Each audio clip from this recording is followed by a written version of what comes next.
क्योंकि अब काम होना चाहिए जनता का। हम सबको ऐसा लगता है कि अब बहुत हो गया, अब तो कोरोना जैसा बहाना भी नहीं है कि आप बार बार बोल सकें इस चीज़ को। तो अब लोगों का काम होना चाहिए और अब थोड़ी सी गति पकड़नी चाहिए। अगर देखिए, मैं तो कह रही हूँ प्रत्यक्ष को प्रमाण की क्या ज़रूरत है। अगर वो आप कह ही रहे हैं कि 49 अभ्यर्थियों को निकाल दिया गया है, तो उनके साथ कहीं ना कोई गड़बड़ी थी, तभी उनको निकाला गया है, ऐसे तो नहीं निकाला गया होगा।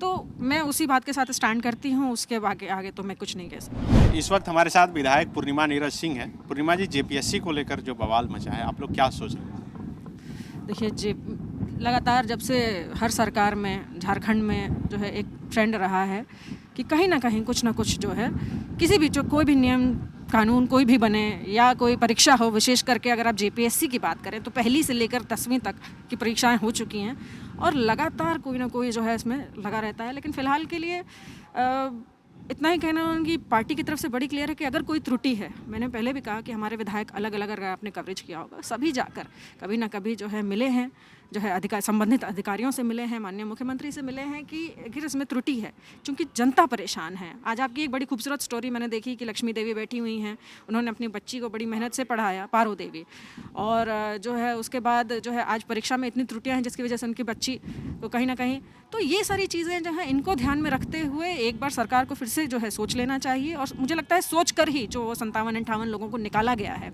जो एमआर शीट की गड़बड़ी की बात हुई थी, उसको किया गया है। तो और बाकी जहाँ तक रही जो है कुछ किसी न किसी बवाल होने की बात, तो देखिए विपक्ष है, विपक्ष कुछ ना कुछ करेगा ही। पिछली बार यहाँ पर जो है एक नमाज कक्ष को लेकर बवाल हो रहा था, जबकि यहाँ पे जनता की नियुक्तियों का, रोज़गार का, इन जो है विस्थापन की बड़ी बड़ी बातें होनी चाहिए थी, लेकिन मात्र एक जो है एक कक्ष को लेकर बवाल हो रहा था। तो उसमें तो बहुत सिंपल सा था कि आप अपना विरोध करते, माननीय अध्यक्ष महोदय उसको बदल देते, वो कोई बहुत बड़ी बात नहीं थी। लेकिन पूरा सदन जो है 7 दिन का वो बाधित रहा सिर्फ इस चीज़ को लेकर। आप सड़क पर उतर आए, आज वाकई में सड़क पर उतरना है तो जेपीएससी के लिए आना चाहिए लोगों को, अगर लगता है ऐसा कि कहीं कुछ गड़बड़ी है तो। पर तो उतर रहे हैं बीजेपी के विधायक, उसके बाद लाठीचार्ज हो जा रहे हैं। देखिए, कहीं अब भीड़ को कंट्रोल करने के लिए कुछ ना कुछ, क्योंकि लोग सुनते नहीं हैं, ये तो मैं खुद भी देख चुकी हूँ, मेरे साथ जो भी घटना हुई आप देख सकते हैं इसको। कोई भी नहीं चाहता कि कोई किसी के ऊपर लाठी चलाए, मुझे नहीं लगता। लेकिन कहीं ना कहीं संयम तरीके से आप आज देखिए कि किसानों के आंदोलन से बड़ी कोई सीख ले सकता है क्या आज के परिप्रेक्ष्य में? साल भर बैठे वो, उन्होंने जो है अपनी बात मनवा ली क्योंकि वो सही थे, उन्हें ऐसा लगता था।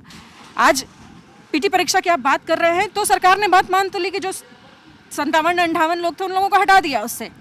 तो अब ये जो है किस क्रम में जो है करना चाहते हैं अगर, और बाकी इसके आगे का जो निर्णय है वो तो सरकार है वो लेगी। मैं तो इसमें पर्सनली अपना व्यू दे सकती हूँ, बाकी तो मैं नहीं बता सकती। व्यक्तिगत तौर पे आप कितना समझ पाई, जो 49 अभ्यर्थी पास थे उन्हें फेल कर दिया गया और एक करके जो बातें निकल कर सामने आ रही है, आपको क्या लगता है कि सचमुच में इसमें अनियमितता हुई है?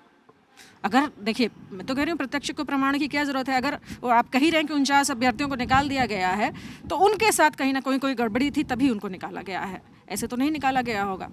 तो मैं उसी बात के साथ स्टैंड करती हूँ, उसके आगे तो मैं कुछ नहीं कह सकती। पार्टी और सरकार दोनों जगह इन बातों को बिल्कुल रख रहे हैं हम लोग अपने तरीके से बिल्कुल। कल तो मेन जो हमारे 25% जो रह गए हैं उनकी, क्योंकि उन्हें क्यों रोका गया है अब ये थोड़ी समझ के बाहर है, उनके बारे में जो है अपनी बात को रखा मैंने। जेपीएससी एक बहुत बड़ा मुद्दा है, हम सब लोग 27% जो आरक्षण है उसको लेकर जो है काफ़ी जो है मुखर रहे हैं, और आज भी जो है हम उस बात को फिर से रखेंगे। आज तो माननीय मुख्यमंत्री के यहाँ भी हमारी बात होनी है। तो इन सब मुद्दों को, क्योंकि अब काम होना चाहिए जनता का, हम सबको ऐसा लगता है कि अब बहुत हो गया, अब तो कोरोना जैसा बहाना भी नहीं है कि आप बार बार बोल सकें इस चीज़ को। तो अब लोगों का काम होना चाहिए और अब थोड़ी सी गति पकड़नी चाहिए। तो इस बात का एहसास है कि सरकार बनने के बाद जितनी वाहवाही आप लोगों की हो रही थी कि अब सब कुछ बदलेगा, अब उलट होने लगा। कहीं ना कहीं परेशानियां जो है जो खड़ी की जा रही हैं हम लोगों के सामने जो है, और छोटी छोटी बातों को खींच करके, बिना मतलब की बेवजह की बातों को खींच करके जो किया जा रहा है, उसमें हमें लगता है कि अब स्टैंड लेके बहुत ही क्लियर होके, हर चाहे वो छोटी से छोटी परीक्षा हो या बड़ी से बड़ी नियुक्ति जो भी हो, उस पर बड़ा क्लियर होके स्टैंड लेके हम लोग को करना है और समय रहते इसको अगले 1 वर्ष में करके खत्म कर देना है। TheFollowUp.in. Like, share, and subscribe. www.thefollowup.in